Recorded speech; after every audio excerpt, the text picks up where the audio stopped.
Karong adlaw mga guys, naisipan ko na gumawa ng a day in my life as a full-time mom nga naay usa ka anak. Let's go!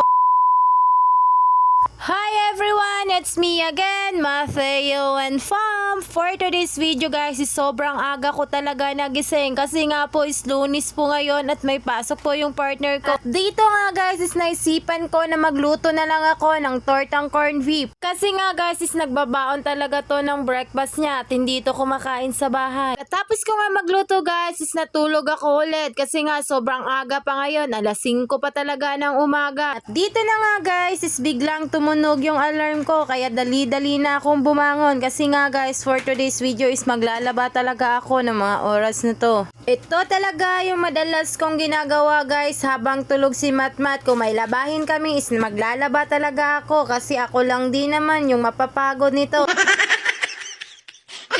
Ayaw ko talaga guys na tumambak yung mga labahin namin na sobrang dami kasi nga guys kung iisipin mo nakakapagod talagang labhan. At dito na nga guys is nagsimula na akong maglaba. At sa nakikita nyo guys is naka-host lang talaga kami galing sa kapitbahay kasi wala talaga kaming katubig-tubig dito sa loob ng aming bahay. At sa mga oras na to guys habang nagbo-voice over ako ay kinukulit ako ni Matmat. Pasensya na kung nakikinig nyo yung boses niya. Charis! At dito guys, habang naglalaba ako ay napaisip ako na malaki din pala ang naitutulong ng pagiging content creator mo o pagiging feeling vlogger mo. Kasi nga guys, kung hindi to na oso, hindi nyo makikita kung gaano ako kasipag sa buong buhay ko.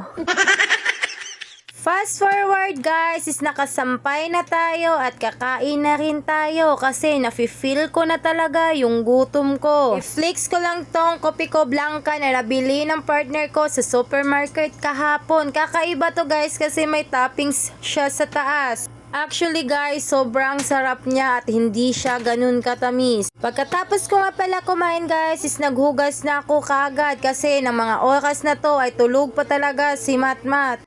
Actually guys, sobrang dami ko nang natapos na trabaho na to. Tapos hanggang ngayon, tulog pa si Matmat. Tapos na ako maglaba, tapos na akong kumain, tapos na ako mag-ilinis ng CR. Tapos ngayon, tulog pa si Matmat. At ang oras ngayon guys is alas 9:20 na talaga. At dito guys is naubusan ako ng tubig kaya kumuha ako sa labas ng tubig para panghugas ko guys kasi wala na akong magagamit at hindi ko to matatapos kung hindi ako kukuha ng tubig sa labas. Oo.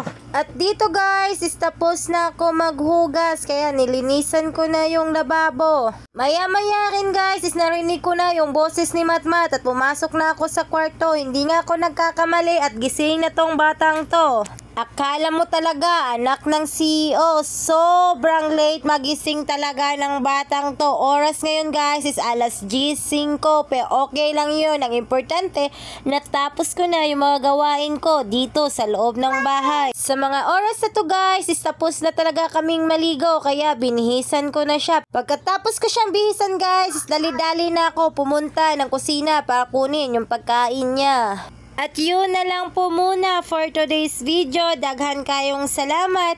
Bye everyone!